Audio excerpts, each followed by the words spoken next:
All right. Welcome, everybody, to this week's podcast episode for the Financial Freedom for Physicians podcast. I'm your host, Dr. Christopher Liu. And as you know, we talk about four different types of freedom: time, financial, location, health freedom.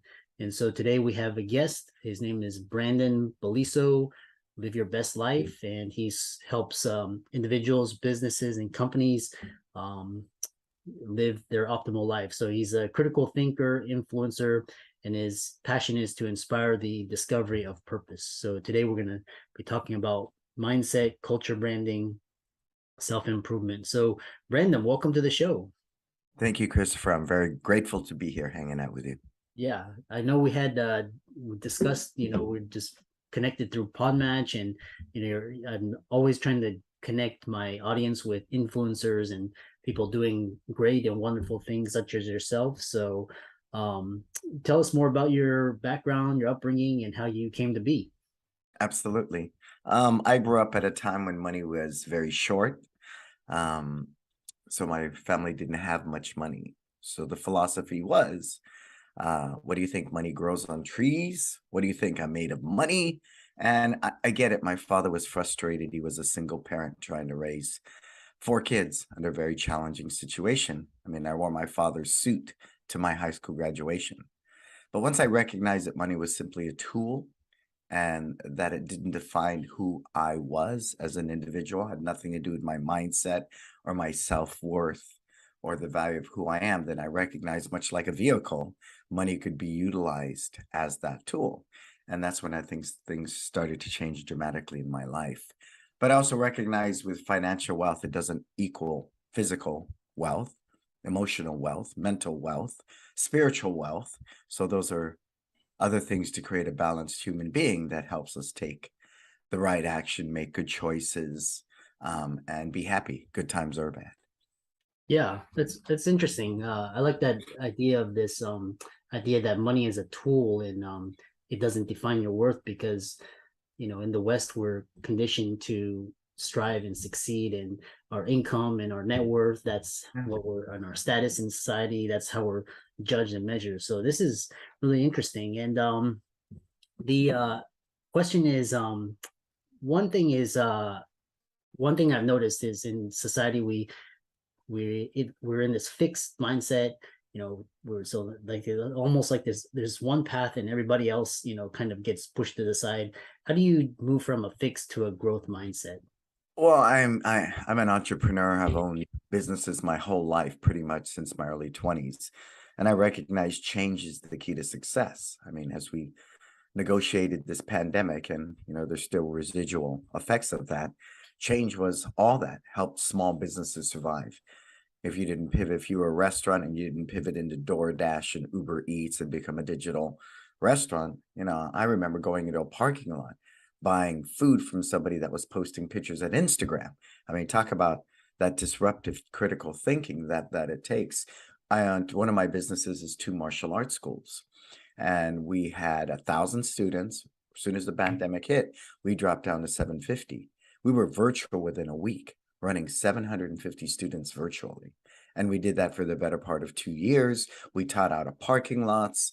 We were doing everything through a software and our phones, and people were purchasing memberships. So I think change is the key to success. And I love that you use the word fixed mindset, Christopher, because a fixed mindset is the death of all of us. You're a doctor. If you're not constantly taking seminars, bettering your practices, then you become obsolete, right? Because technology is influencing medicine at a breakneck speed. So to embrace that technology in a balanced way, I think is very powerful.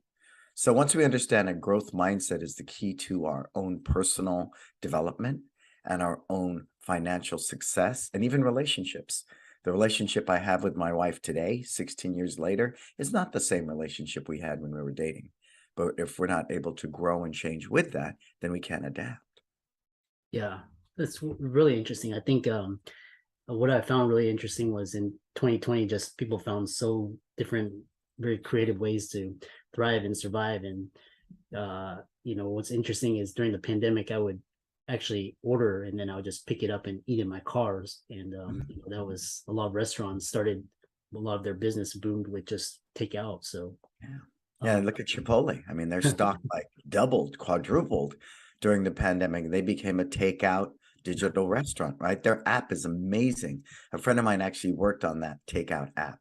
And if you look at Chipotle's app, it is, as far as a customer experience, it's seamless and it's powerful. And so that ability to do that, I think, is what makes a huge, huge difference in our own well-being. But I love that.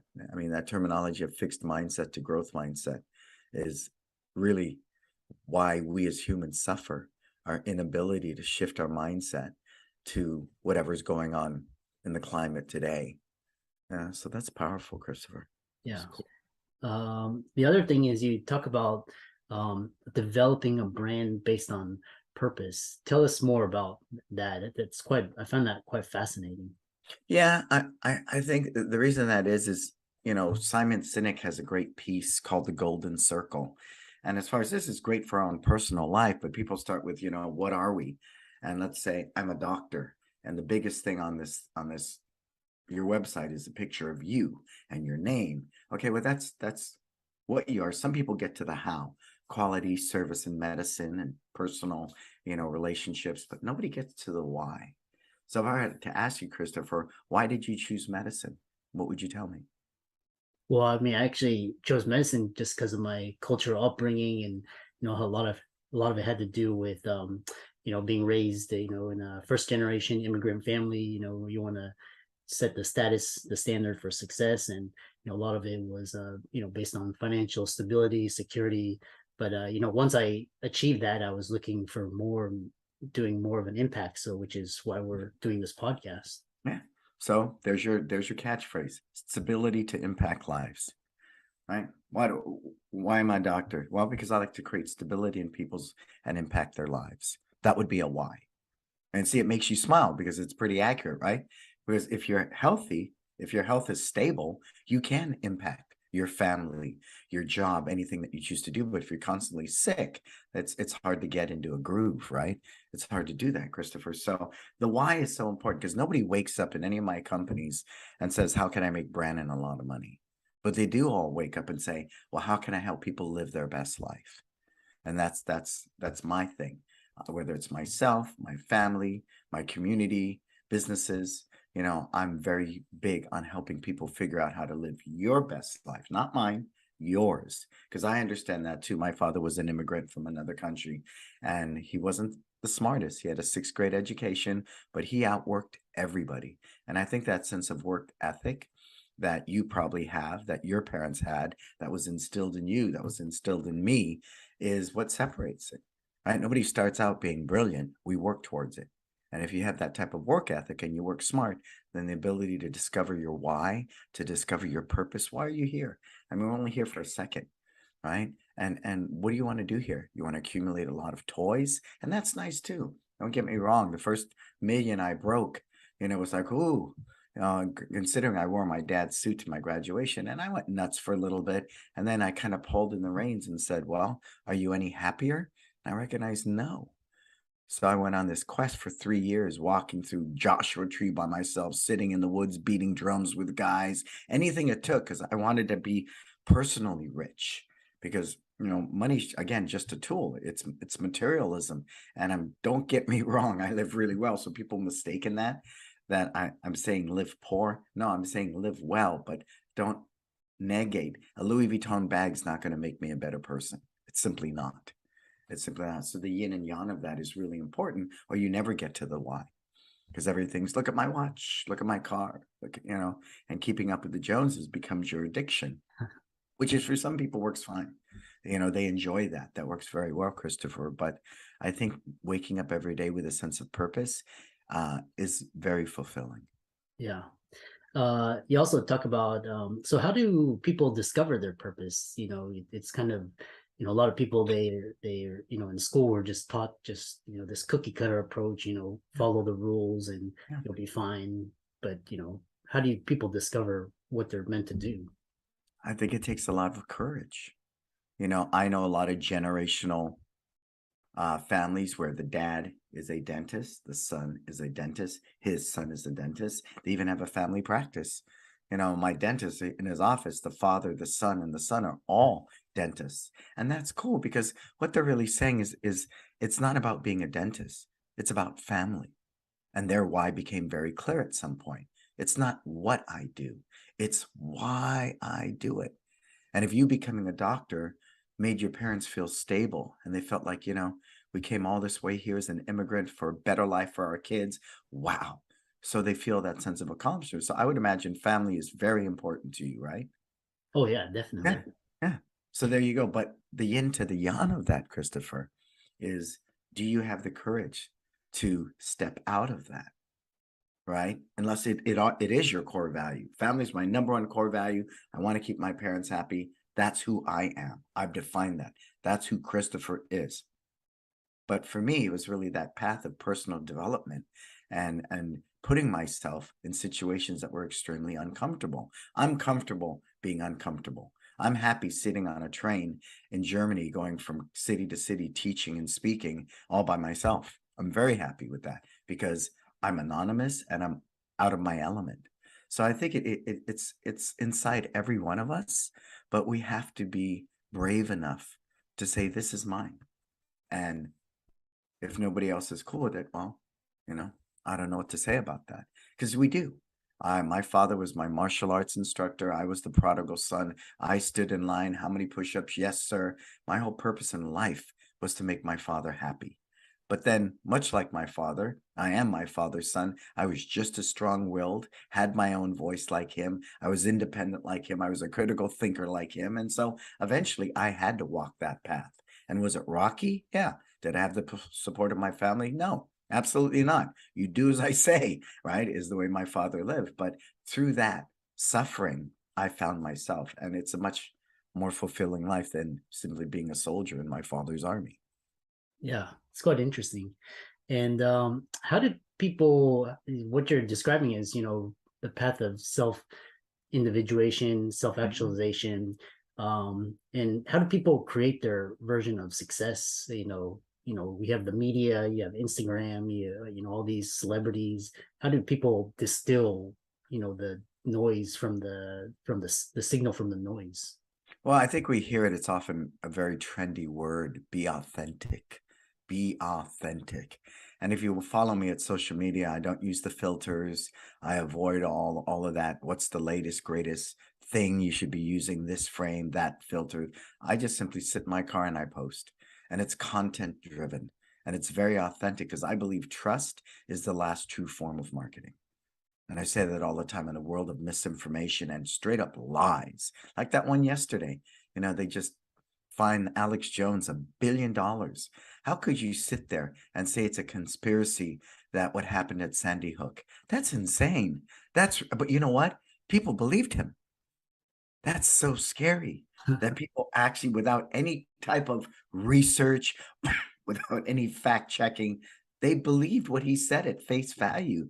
That's really scary.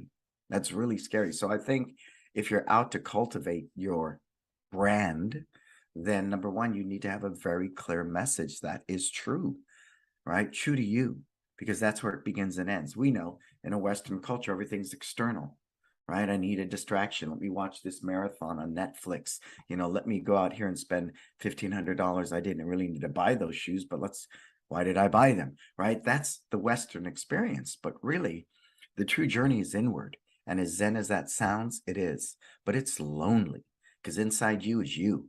Are you willing to pull back your own covers, Christopher, and take a look and go, oh, wow, I don't like that about me. So I want to change that about me because only I can make that change. Nobody else can change me but me. And that's a rough time, for a lot of people. And so they'd rather just, post a selfie and wait, oh, I got 300 views. Yay, I'm wonderful. Everybody loves me, right? Or I post this video. How many views did I get? That's really sad, especially for our young people today. Um, it really distanced them from themselves. And like I think it was Thich Nhat Hanh said that you don't need a smartphone to know that you're smart. You don't need a Fitbit to teach you you're fit. Be in tune with yourself. Know thyself. And as selfish as that might sound, the yin to the yang is the more selfish you can be, the more selfless you become. Interesting.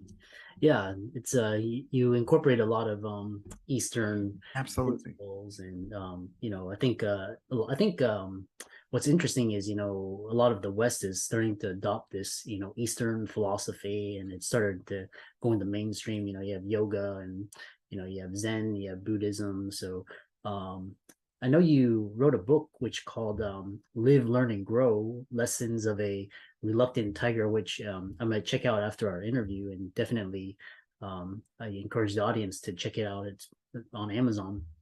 So tell us about this book, and then I know you also gave a TED talk as well. Tell us more about that.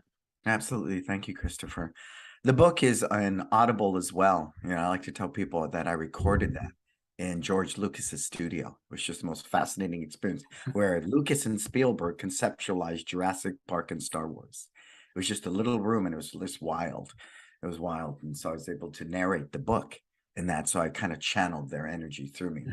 Really what it was about is growing up in the book. It's part of it's my journey of self-discovery, and being in a foster home at 11 months old, my dad getting us back, and then the physical abuse from my dad, and then my mom leaving my dad for his best friend.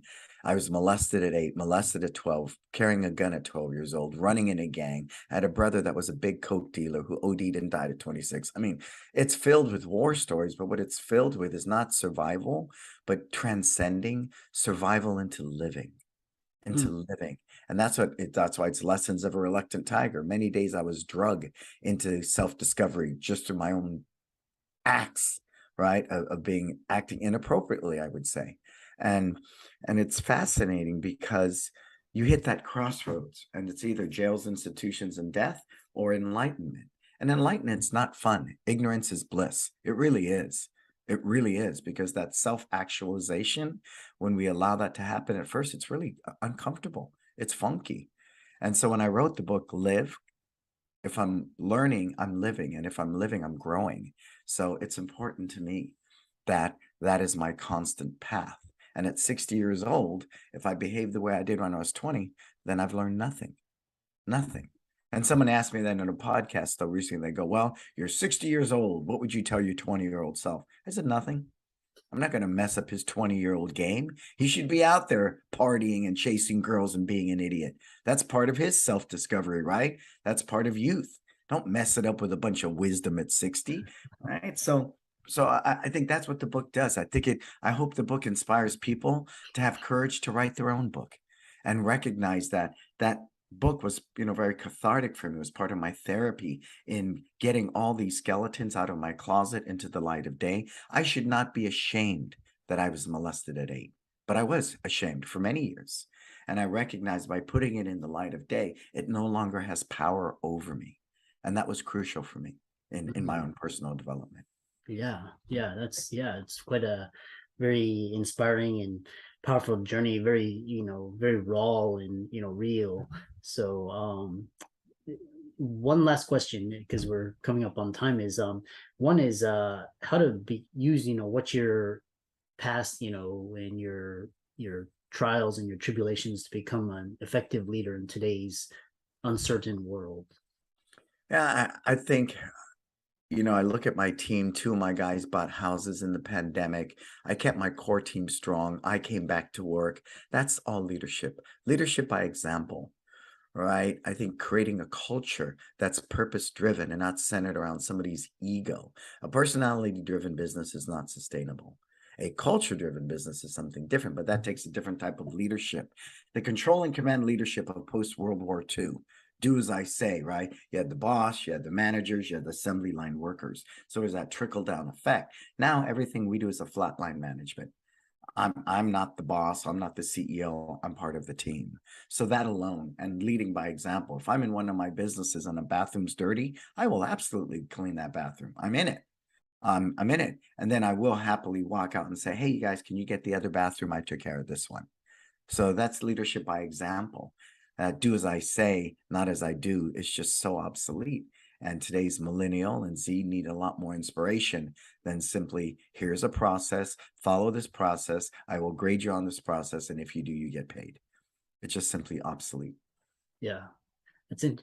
And it's I really enjoyed this conversation because I'm all into self improvement, how to become a better leader, how to become a better influencer. So, and how do people follow you? Definitely check out your book. Sure. Is your website contacting you? Yep, yep. I mean, I have several podcasts. I have one called Mindful Meditation, which is about the mindset.